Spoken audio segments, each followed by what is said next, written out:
एक बार की बात है, एक बंटी नाम का लड़का था जिसे तरबूज बहुत पसंद था। वो तरबूज खाते वक्त कभी भी उसके बीज नहीं निकालता था। सब लोग उसे कहते थे, बीज मत निकलो वरना वो तेरे पेट में उग जाएगा। मगर बंटी किसी की बात नहीं सुनता था। एक दिन उसने खूब सारा तरबूज खाया और ढेर सारे बीज निकल गया।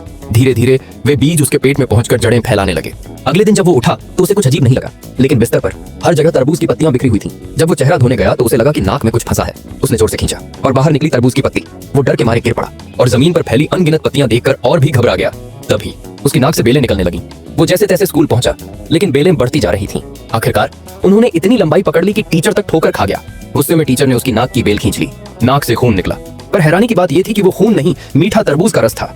थोड़ी ही देर में बंटी के मुंह और आंखों से भी तरबूज का रस बहने लगा। डॉक्टर को बुलाया गया। जब डॉक्टर ने उसकी आंखें खोली तो देखा उसकी पुतलियां तरबूज के बीज बन चुकी थीं।